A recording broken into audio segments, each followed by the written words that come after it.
Hi, everyone. Thanks for listening in today. This is the Power Hungry Podcast, where we talk about energy, power, innovation, and politics. And today we're going to be talking about nuclear energy, which, as I've heard, has some politics involved in it. And to talk about that, we're going to have my friend Jessica Lovering, who is an expert on all things nuclear policy, nuclear security, but particularly small modular reactors.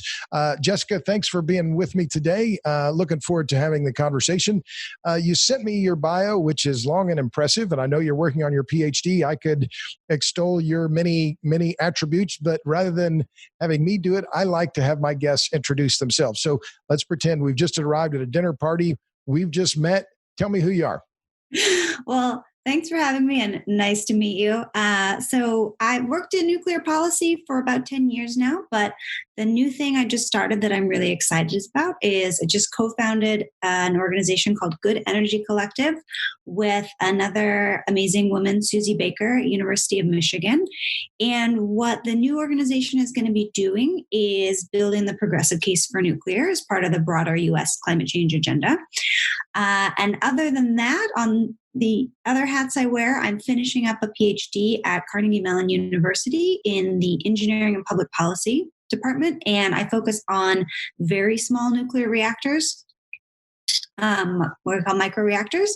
And I'm also a fellow with the Energy for Growth Hub in Washington, D.C., and there I focus on the potential for advanced nuclear in developing countries, particularly in sub-Saharan Africa. Yeah, I think that's it. That's good. That sounds great. Well, we met through the Breakthrough Institute. You were also you were a Breakthrough Fellow, I guess. That was a long time ago, and then you became a full-time staffer with Breakthrough.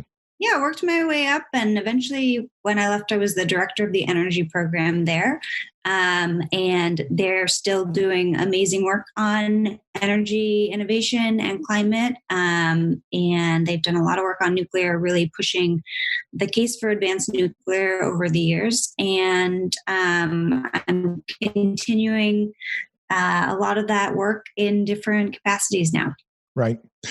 So, and tell me about the Good Energy Collective. The world is full of think tanks. Why do we need another one? Tell me why is yours going to be different and good, and why should people care?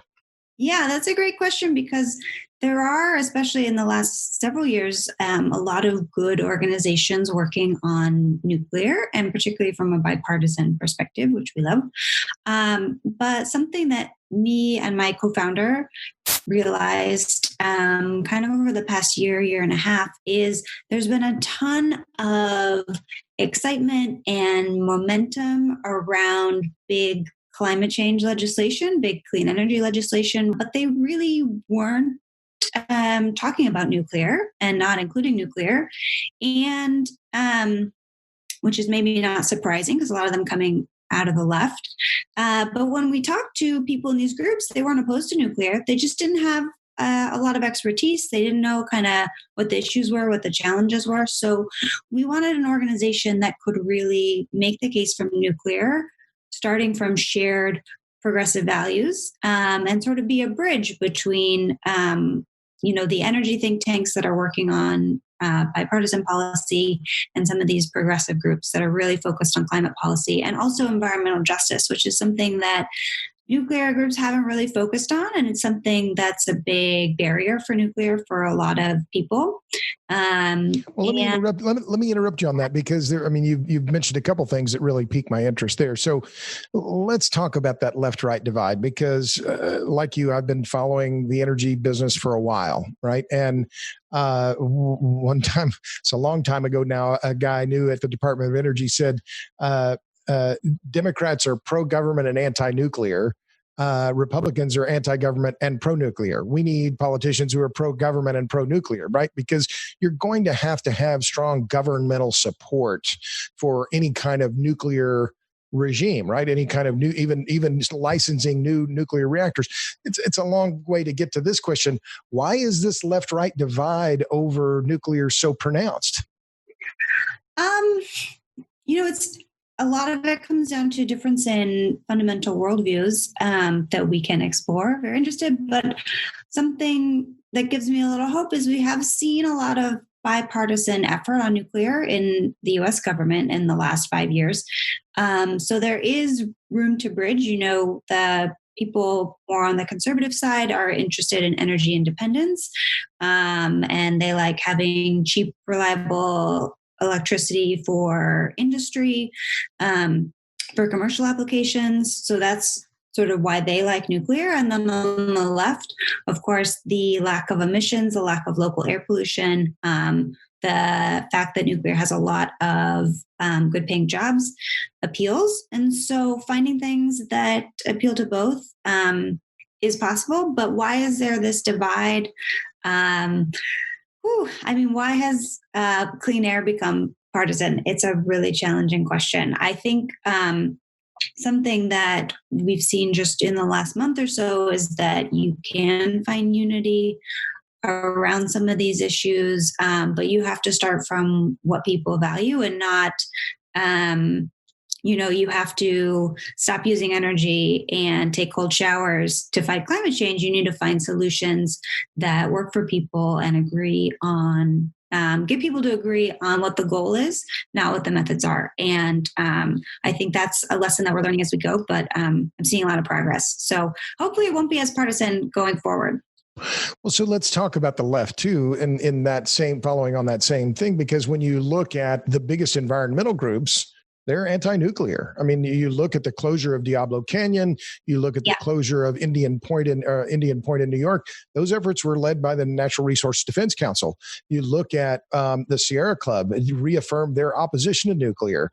Well, so why do these groups who are all about climate change, why that this is their their key mission? Why the disconnect? Because seems to me to be one of the key obstacles. No. Yeah, but it's a little more nuanced than that. And so let me try to explain. So a lot of the big environmental groups that you mentioned, they have a lot of legacy concerns, and a lot of them were founded or had anti-nuclear sentiments sort of core to their beliefs early on. And a lot of that came out of opposition to nuclear weapons, opposition to military industrial complex, which very valid beliefs to have, very valid arguments. And that's where a lot of their anti-nuclear sentiments come from. But what we're seeing now is the groups that are really pushing on climate change are not those older environmental groups. There's new groups like Sunrise Movement, like Data for Progress, which are really focused on climate change. And when you look at the newer, younger groups that are very focused on big action to fight climate change, they're more open to nuclear because it fits in with their goal. They don't have some of those same legacy concerns. They are still concerned about environmental justice and economic justice. And if nuclear can fit in with that, which I think it can, then they're open to it. And that's a much more those are environmental groups that I think nuclear can work with, because so if I can interrupt there, because that to me is interesting. What you're saying, there's even a generational divide here. Oh, definitely. We'll explore that for a minute, because it's the younger climate activists who are more accepting of nuclear. Is that a fair way to say it? Yeah. And I think it's not just, just because of age. I think it's because of the experiences they've had. For people my age and younger, climate change has been really the big existential threat. And now we're seeing more of a focus on economic inequality, and that plays into some concerns around what we're investing in, how we get our energy. But climate change is still that really big driving force. And so looking for solutions to it, people are a little more open-minded, a little more creative, want to build a broad coalition. Whereas the big, existential threat of older generations were more around, the Cold War, nuclear weapons, conflict. And so it's just a different of what you're focusing on. So then let me read back to you what I just heard you say, because I think it reads true from, I'm part of, I guess, could be considered that older generation, right? When I was a kid, we did nuclear fallout drills. There were the basement of the school in Marquette School in Tulsa. There were big signs. This is the fallout shelter, right? So you're saying that for the older generation was nuclear war. Now it's climate change as being the big thing to worry about. I mean, to make it as simple as I can.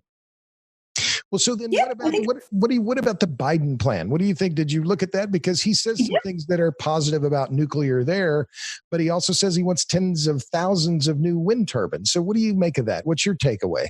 Well, let me start with something that came out a little bit before the Biden plan, which was the Biden-Sanders Unity Task Force recommendations, which I think was a big step because, Sanders was really anti-nuclear. Coming from Vermont, but what they did is kind of go through and look at all the issues, and they recommend investing in advanced nuclear, and at several points in the recommendations. And so that's really positive, and especially having, Alexandria Ocasio-Cortez is on that task force. It has Sanders' name on it, and yet you can find positive statements about nuclear several times throughout. So that's a big change. And it has a lot of things in it that is very broad. But coming to Biden's climate and energy plan, which he just released, I was really excited about it. I mean, it's very ambitious, but it's also focused on different things than past plans. It's really about investment in a lot of new infrastructure. It has a big focus on jobs. It has a big focus on investing in underserved communities. So people who haven't had the benefits of, a lot of energy infrastructure, a lot of the new, green jobs. So just trying to build out more community buy-in, more support through that. I think it's really great, but it does have getting to carbon-free electricity by 2035, which is very ambitious. Is it realistic? Because I've been doing some of the numbers myself on 2,700 terawatt hours to 2.7 petawatt hours of fossil fired generation that we're consuming annually now. To get to zero in 15 years. Well, I won't bore you with the numbers, but the numbers are extraordinarily high in terms of trying to change over that infrastructure. Does it make sense for a candidate to make something or make that kind of projection when, in my view, it's just not plausible? I mean, or do you?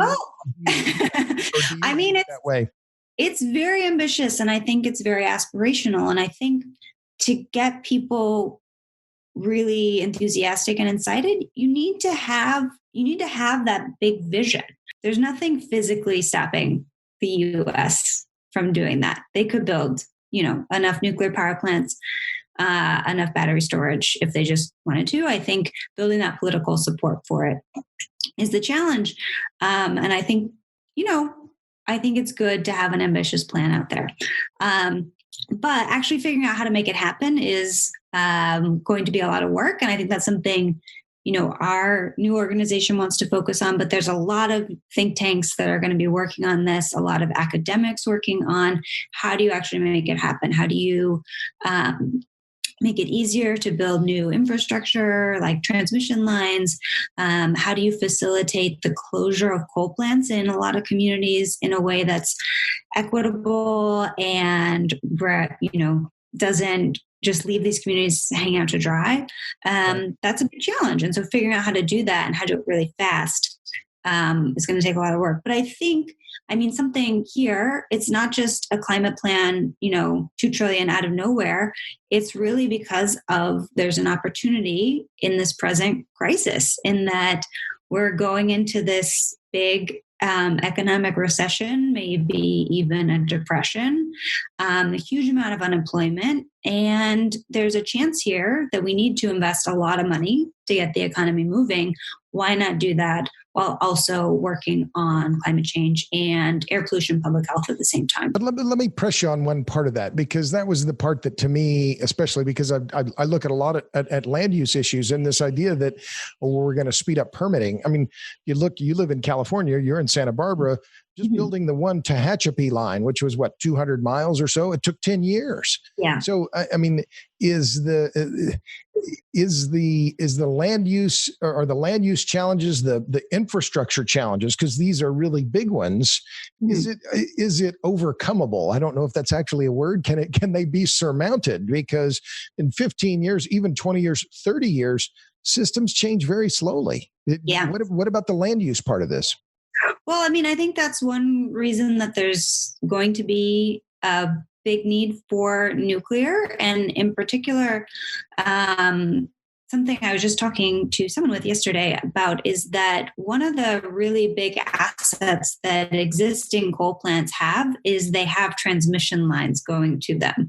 And you really don't want to build new transmission lines unless you have to, because it's very hard to permit.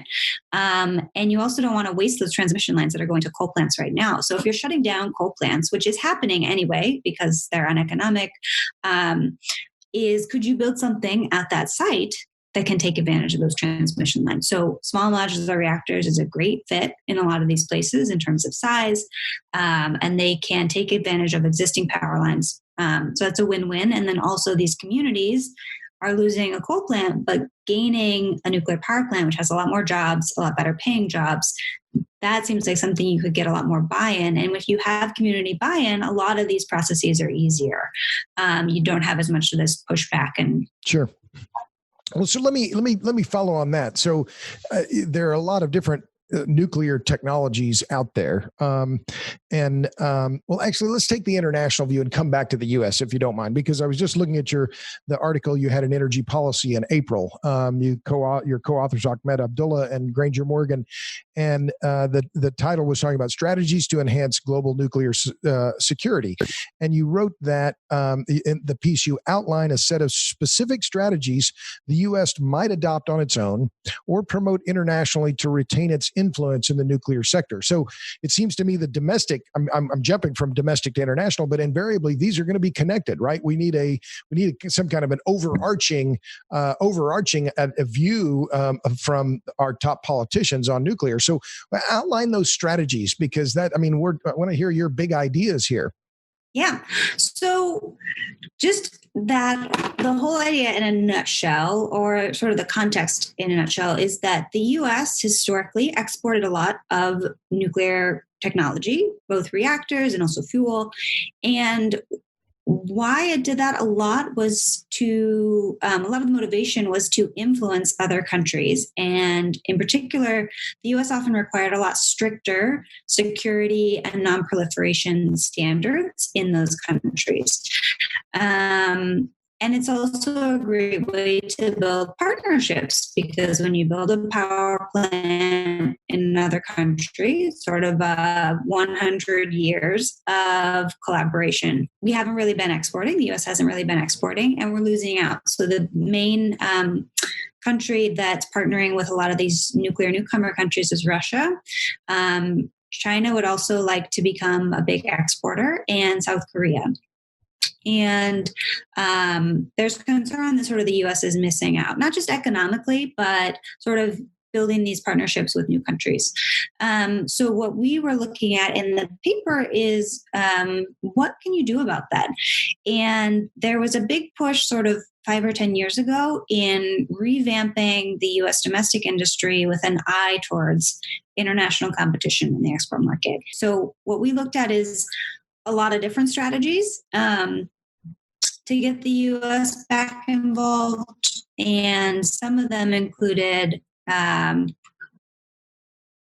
building up U.S. exports again, but also things like creating multinational fuel bank, export exchanges where you have people kind of doing posts. There's a lot of different strategies that the U.S. could employ that we outlined in the paper if people are interested. But there still is room to commercialize new nuclear technologies in the U.S. that are a good fit for export markets. And that's something that I've looked at for Energy for Growth Hub, is are there attributes of new nuclear technologies that actually make them better for these newcomer countries than existing technology? So just to go through some of those really quick, smaller size is a big one. A lot of countries just don't have a big enough grid to support a 1 gigawatt nuclear reactor, which is the big size that Russia is offering today. And they want to have more flexibility, and they also can't afford to finance such a big plant. So much smaller reactors is a big one. And also, if you can have reactors that are manufactured somewhere else, say in the US, and then shipped to the site, that gets around a lot of the challenging infrastructure issues of doing construction in country in some of these places. So it can be a lot faster. So a lot of the advanced reactor designs don't use any water for their primary coolant or their making electricity. So in their engine it's not a steam turbine. And they're using gas or salt. Yeah, well, for their primary coolant, yeah.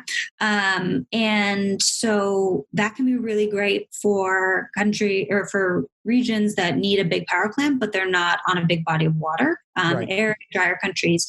And it can also get around some of the safety issues with ensuring you have always a great access to cooling water, which can be a challenge even in developed countries. So I think that's a good opportunity. And there's also a lot of some of these designs, like especially high temperature gas cooled reactors, can be really good for creating process heat. So for use for a lot of industries, like not even really elaborate things, but like paper production, fertilizer production, use a lot of it. Sure. So the outline of the strategies is really the sum of it. As I'm read back to you, what I'm hearing is that the U.S. needs the enabling legislation, and Congress is going to have to do this, right? That's going to be able to set up this framework for cultivating and developing a domestic nuclear sector. Is that a fair assessment? Yeah, and I would say more, maybe the verb I would use is facilitating, because there are a lot of companies in the U.S. working on advanced nuclear, like over 70, and they're moving forward. And there's been some great bipartisan legislation just in the last 5 years to help them. We need a lot more, particularly around this final stage of demonstrating the reactors and licensing more of them. And turning the paper reactors into real existing reactors. Right? Yeah. And there are. Let me stop for just a second, because as you mentioned China, Russia, and South Korea. And what's interesting to me is that I think one of the big stumbling blocks, just to get my bias out of the way, is that one of the problems in the U.S. is that, of course, our electric grid is so diffused in terms of ownership, right? You don't have one or two giant companies. In Russia, the Rosatom is the national champion, and they're deploying these reactors all over the world. Are they? Let me ask the question: what country, what company in the world is really leading the expansion of nuclear in the international market? So right now it's Russia, and particularly for developing countries, for newcomer countries building their first nuclear power plant. And, they're competing for sort of Saudi Arabia, Jordan, competing against the US, against South Korea for a lot of these projects. And they're competitive not just because they have a record of building in newcomer countries, but they also offer financing, they offer worker training. Russia funds a ton of fully funded PhDs in Russia for students from Asia, from Africa. And that's really, solidifies that partnership. The Russians have really been focused on that, not just the physical infrastructure of, well, here's the machinery, right? But at the academic and intellectual infrastructure that's going to have to be accompanying the deployment of these reactors. And that's one of the key reasons why, and of course the government-backed financing, right, that has allowed them to be the country to beat, or the leader in this area.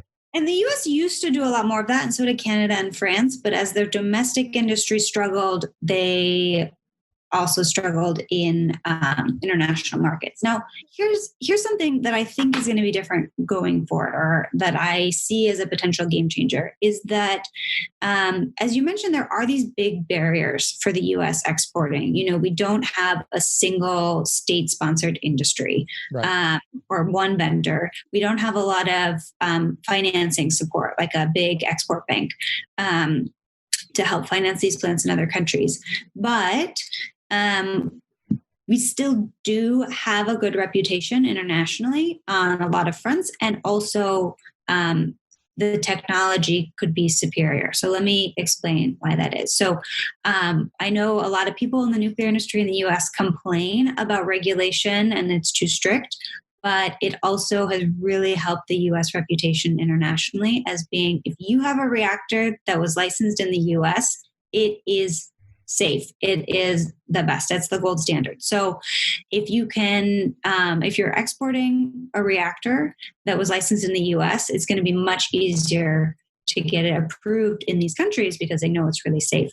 And then the other one, something that seems like a detriment, but I think could be a benefit, is because the US has really struggled to build reactors in competitive markets. But if you can commercialize new designs that can be competitive in liberal power markets, that means they're going to be actually competitive in newcomer countries. And that's something very different than the reactors that are being offered by Russia, by China, where they're because they're too, because there's a ton of support. Yeah, right, they're selling them. Yeah, at a loss, with huge state support, whereas the U.S., if they're successful, might be able to offer reactors that are competitive on their own merits, because superior technology, factory fabrication. It's like the iPhone of nuclear reactor. It's something that countries actually really want, not because I like that. Yeah. The iPhone of the nuclear reactor. Well, so then you're saying the barriers to entry, or what your argument then would be, that the SMRs are going to have the potential to succeed in the developing world because don't take as long to deploy, don't cost as much, aren't too big. Okay, so I'm with you. I followed the SMRs as closely as I can. Well, so handicap it for me. Look into your crystal ball and say, okay, so you have a lot of different technologies here: high temperature gas reactors, molten salt. Rosatom just, in fact, deployed a floating reactor, the one in Pivek in Siberia. They put two submarine reactors on top on a power ship, which is the first time that's ever been done. Well, so what chemistry? I don't want you to irritate any of your friends here, but which technologies do you think have the easiest pathway to licensing? Because that's the key hurdle, no? Yeah. So I'm going to give a very annoying answer and say that oh, good. that we don't know which is going to be the best. And I think there's going to be different technologies are going to be a good fit for different markets. And so I think at this point, we want to have a lot of diversity in designs to see actually what is commercially successful. I think that's been a challenge in the past with Department of Energy down selecting the technology too soon and picking something that wasn't actually a good market fit. Well, okay. Well, then so you're hedging, and I get that. So, I'll make some judgments. Okay. Okay. So we have two reactors that have submitted license applications. So that's NuScale, which is a 50 to 60 megawatt SMR, and Oklo, which is 1.5 megawatt microreactor. They're very different. NuScale is a light water reactor. Oklo is a sodium-cooled fast reactor. And then there's about 6 other companies that are in pre-application activities with NRC. Right. Yeah. Some attributes that kind of I think are good for getting through that process is using materials, using fuels that are really well understood, that we have experience licensing or experience working with, using more off-the-shelf technologies for some of your components, for your turbines, sure. Things like that. And that's what the companies that are farthest along have really focused on, getting something that can be built fast, not on building the most, perfect hypothetical nuclear machine that you could never build. Right. Okay. So let me stop. So I'm with you, and there's no way to, be perfectly, be able to predict the future. But the other part of that is, okay, set aside what technology gets ahead of the game or gets a lead. How soon can it be deployed? Because that's the other, we step back at the big picture and look at where CO2 emissions are globally, what's happening. Coal continues to have a big market share globally, 36%.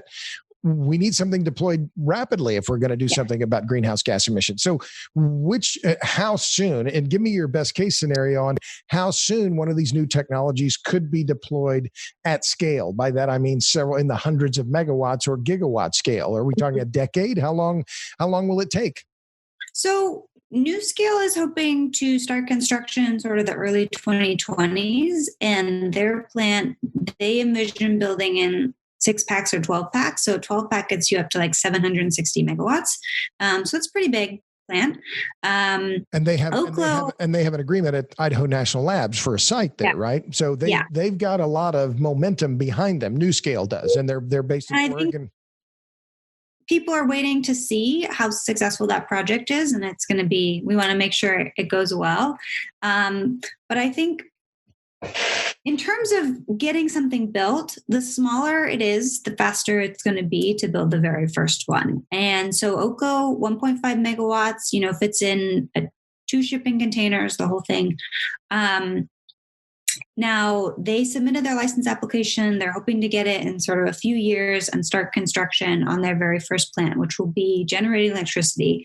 And so once that's proven, I think that can sort of accelerate things to get a lot more, customers lined up and start building out the facility to manufacture these plants. So things could scale really quickly after the first few are built in, the early 2020s.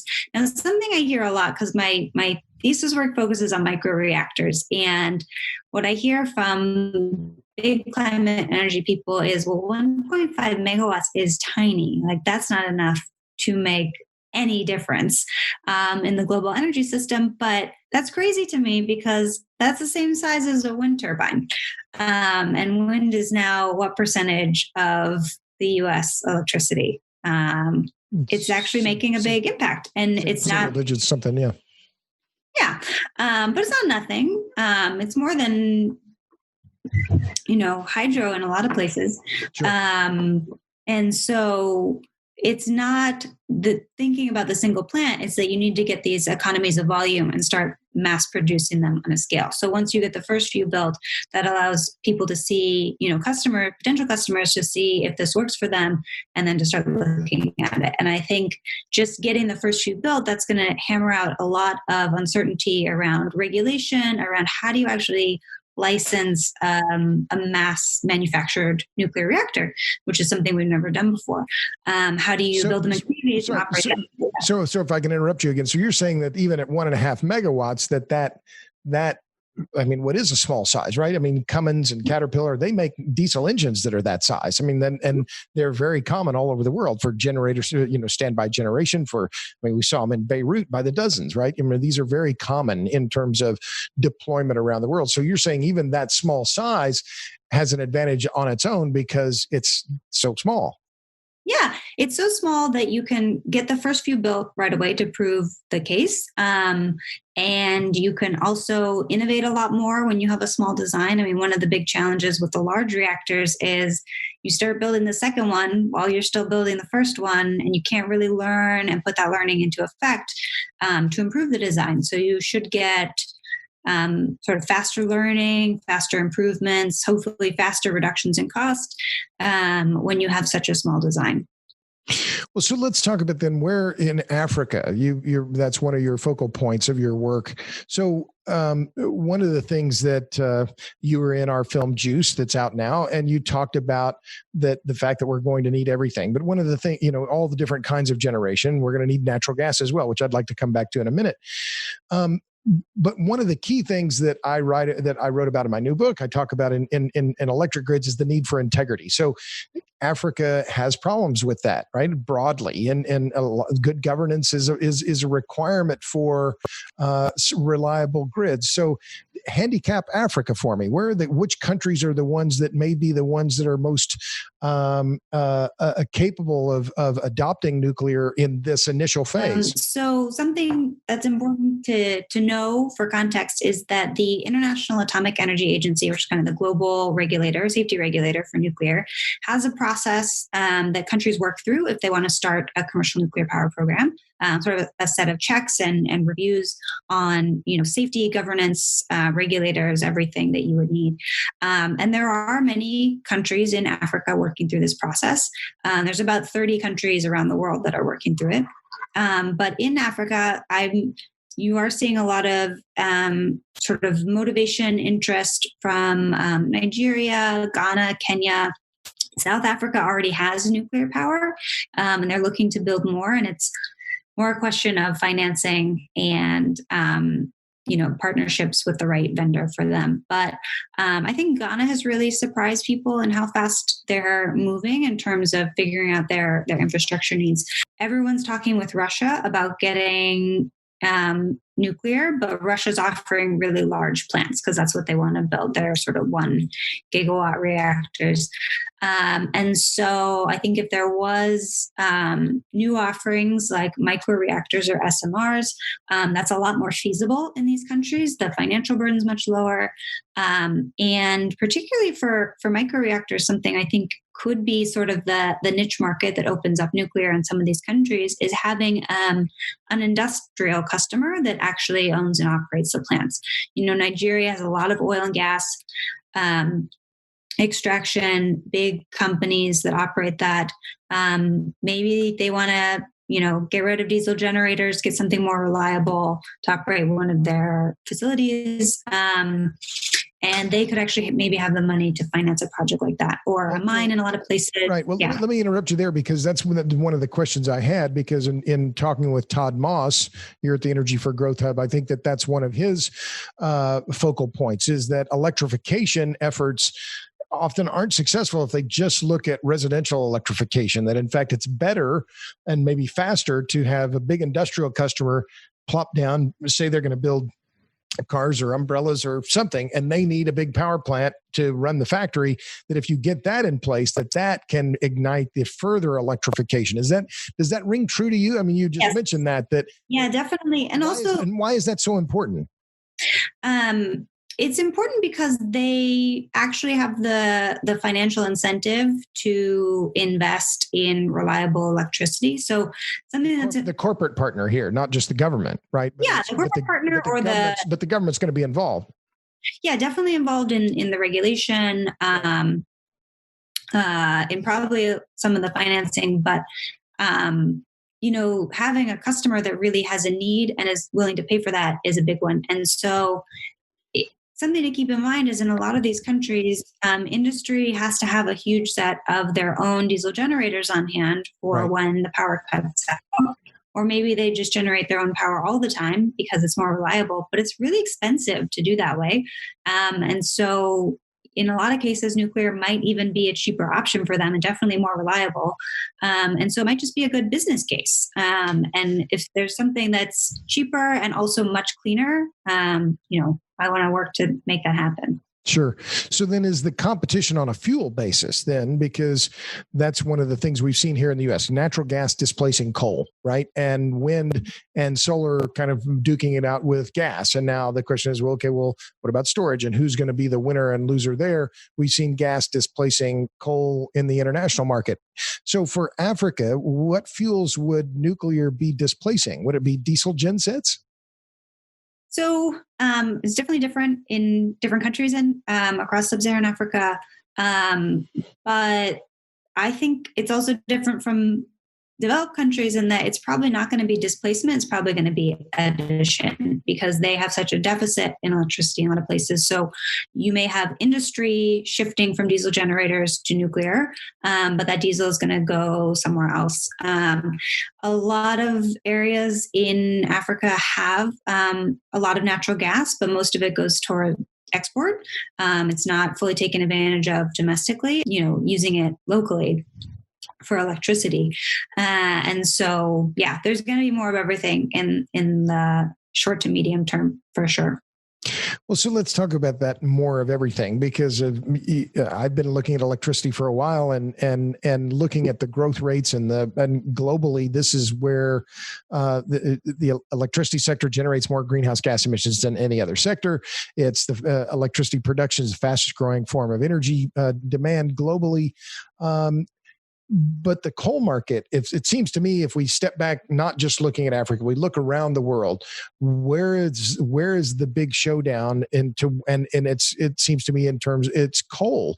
And to what extent then, so here's the question, to what extent can nuclear displace coal, particularly in the countries where coal is making a resurgence? Japan is building 22 coal-fired power plants. You have coal-fired power plants being built in South Asia and India, et cetera. Can nuclear in there, you could use larger reactors, right? Potentially. But to what extent can nuclear erode that coal share in the global marketplace? Because coal's been entrenched for a very long time. Yeah. Well, one thing that's I won't say nice, but a attribute of both coal and natural gas plants that makes them amenable to being displaced is that all the cost is in the fuel. That's more true for natural gas than coal plants. But because you pay off that initial capital investment pretty quickly, it's easier to shut down a plant early. So, I don't want to, because the initial capital costs are not as high. Yeah. And if the price of coal goes up a little bit, it makes sense to shut the plant down because you've already paid it off. Now, I don't want to see new coal plants being built, but in places there is lock-in to the same extent that you might think for transportation infrastructure. So definitely places that have coal are going to be the biggest challenge. Because those plants are likely going to have decades left. Because it's more about taking advantage of the resource that you have. Places that are importing coal, that's a much easier shift because it's pretty expensive to move coal around. It's not as dense as oil. And certainly not as dense as uranium. So places like Japan, if they want to move more towards LNG, which they already have a ton of LNG, but that makes more sense for them than coal. And nuclear, Japan has a lot of its own challenges that are understandable around nuclear, but increasing nuclear there again with advanced designs that people are more comfortable with is a big place for coal. The other place that's I think is a big potential for getting rid of coal with nuclear is probably Australia, because they have a lot of coal. They use a lot of coal. They also export a lot of coal. But they're a very modern, wealthy country, has a lot of engineers, also has a lot of uranium. And they produce uranium, right. And it's really just going to come down to cost. Right. Well, so then what about gas? How does natural gas fit into this? When you appeared on Juice, you said we're going to need a lot more wind and solar. We're going to need a lot more nuclear and natural gas if we're going to replace coal. Natural gas, in terms of primary energy, has been growing far faster than oil and coal, and on an absolute basis, far faster than wind and solar. So is it fair to look at the electrification efforts ongoing? Is it going to be a battle between renewables and natural gas, between nuclear and natural gas? How does gas fit into this picture? It's cliche, but I definitely see natural gas as a bridge fuel. I think it could be, bridging a little better. It could be there's places where gas really works in the short and medium term, and I want to see it deployed correctly. But I think in the U.S., natural gas has been great at displacing coal, at actually getting coal plants shut down. It's a huge boon for public health, for local air pollution, and I don't want to diminish those real benefits. Europe also had a big coal to gas shift. It was just much earlier in the 70s and 80s. So don't want to diminish natural gas's role. I think where we're seeing it now, or sort of going in the next 10, 15 years, is, the U.S. aims to get to zero emissions in the power sector first. I kind of think of it as a layered, I don't know, maybe not cake, but layered system where you have nuclear and hydro at the bottom, providing that baseload. You have natural gas in the middle, kind of filling in the ups and downs, and then you have renewables or wind and solar on the top. And what we're seeing is natural gas is really good at balancing renewables, but as renewables grow, it's going to start to eat more into the natural gas peaking. And as we get better with batteries at smart grids, you're going to see renewables eating more into that natural gas share. And then as we hopefully see nuclear grow, it's going to eat into natural gas's share from the bottom. Carbon capture and sequestration is something that's also getting a lot of investment and R&D and starting to have demonstrations. It's a lot easier to do CCS with natural gas than coal.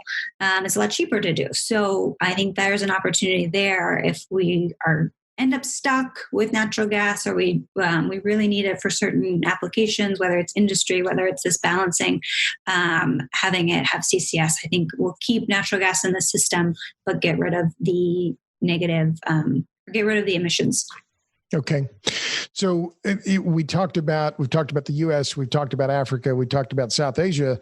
We haven't mentioned the Middle East, which seems to be another area where, you have the South Koreans finishing the El Baraka plant, 5.6 gigawatts. It's going to be the biggest nuclear plant in the world. Is that not right?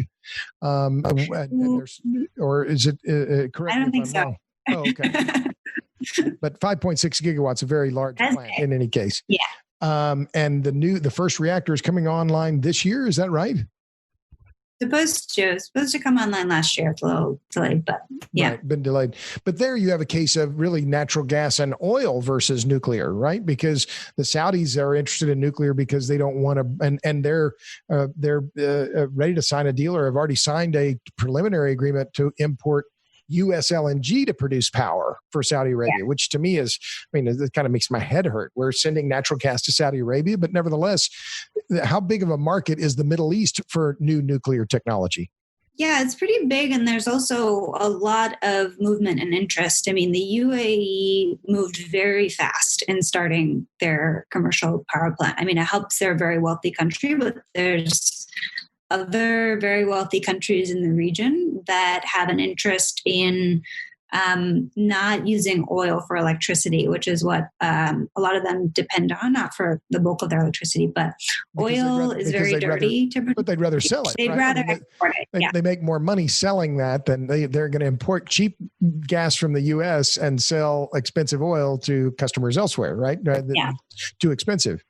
Yeah. And so, in the short term, it doesn't feel great because the oil's going somewhere else to be used, but it does get them on the path where they have a large amount of zero emission electricity generation, and that's just good no matter what.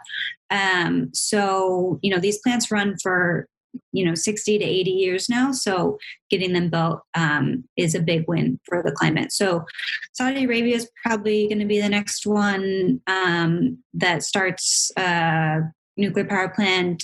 Jordan is another one. Jordan is interested in SMRs in particular, and also maybe doing some desalination at the same time. And there's also a lot of the countries in North Africa are probably farther ahead than some of their sub-Saharan Africa counterparts in getting their first nuclear power plant. So let me ask the other question about Iran. The Russians are building the Bushehr plant, right, in Iran, and they have very young population, growing demand for electricity. What's the scenario then for nuclear energy in Iran? I don't think I want to touch that one. Okay, we can move on. Well, so then let me ask you about the tribal divide. We started talking about that. So what's the key here? If you're going to tell me three things that are, and now I'm putting you on the spot again. That's what I do. We have a left-right divide, right, on the nuclear issue, and there's a generational divide, which we talked about before. So, how do you bridge the divide? What do you do? What are the key things that you're going to do me if I'm a skeptic about nuclear or anti-nuclear? What are the things that you can do that are going to change my mind? What are the keys there? Yeah, so I think you're not going to convince people just on nuclear alone. If you're arguing, okay, here's why nuclear is great. Here's why it's safe. Here's why we need it. You got to change your mind on nuclear. I think couching nuclear as part of a broader plan on climate and energy and economic issues can get more people on board. And so starting from what the goal is, whether the goal is full employment or zero emissions from the power sector or total decarbonization of the energy system, or eliminating local air pollution for public health reasons, starting from that goal and then painting out a suite of not just technologies, but new infrastructure, new economic opportunities, and showing how nuclear can fit into that broader plan, working with natural gas, working with renewables, working with public transportation, job training, sort of showing how it fits in with that and isn't at odds with people's values. I think is how we get it done. And that's what we've seen with these recent, I won't say shifts from folks on the Green New Deal side, but recognition that, okay, yeah, nuclear can actually fit in here. We're just not sure quite how yet. And that's what we're going to be doing with the new organization, Good Energy Collective, is showing how nuclear can fit in with those progressive values and goals. Well, so let me follow up then on that because, what do you want people to do with the Good Energy Collective? Can they go? Do you have a website yet? Do you have a Twitter handle? Yeah. How do people find out more about it? So we're just getting started, and we're going to be launching in August. We're also on Twitter. It's Good Energy Coll, COLL, all one word, to follow us and just keep following. I think it's a really exciting time around climate and energy. There's a lot of movement, a lot of policy is going to be coming out in the next year. So I think. So let me ask about, what does success look like then? And can I ask who's helping fund your startup? And what does success look like? And who's backing you? So we're going to be philanthropy funded. For the most part, we're not going to take any industry money. And we're really going to be focused on researching policies that we think will work and fit in with the progressive agenda. And so what does success look like? I think we want to get nuclear into these big policy packages that are hopefully going to become rolling out in the House and the Senate from the current administration, from a new administration, and just getting not just nuclear, but figuring out how nuclear can actually work and how advanced nuclear can move forward as part of these big climate and energy policy packages that are coming out.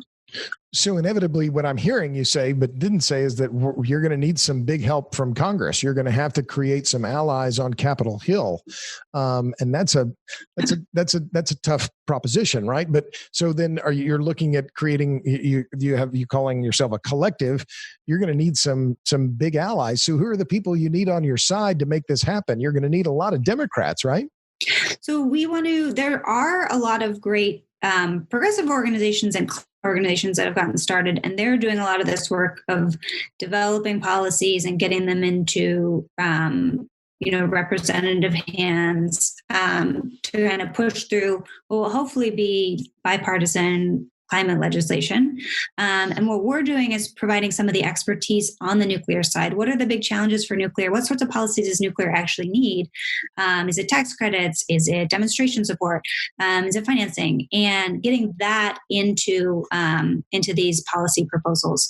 So we're not going to do the actual, lobbying or advocating. We're doing the research on sort of what policies are needed and socializing those with progressive groups, with people working on climate and energy legislation. So you'd be working with Clear Path, Third Way, those kinds of groups that are already in Washington that have, is that fair? Or is that, am I naming names here out of school? Or? I mean, there's a lot of groups working on climate energy. I think we're interested in working more with the new progressive groups, and particularly around the climate focused groups, because they're the ones that have a lot of energy, have a lot of people power to get new things introduced or get new ideas out there. So does this mean is the AOC supporters, Bernie Sanders, you mentioned Sunrise Movement, that you're looking more toward the younger generation of climate activists? Is that fair to typify it that fair. way? Okay, good. And so then tell me about your PhD. And when do I have to start calling you doctor? What is the how soon is that? Hopefully in the next few months, wrapping up. But yeah, it's very focused on techno-economic evaluation of microreactors and how they would actually work on grids, how they could balance with renewables, and where they might actually work, what sorts of markets, whether it's off-grid communities in Canada or large hospitals and cities.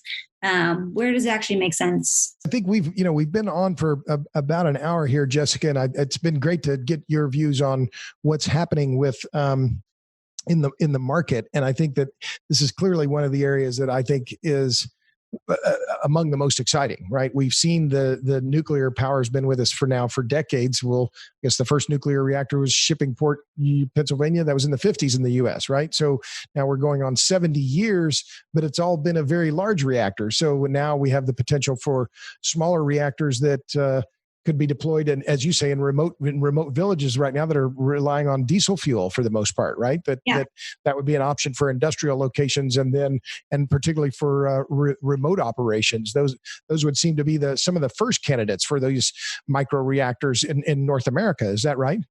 Yeah, there's some unique challenges around that, but I think those might be one of the first demonstration sites in the U.S.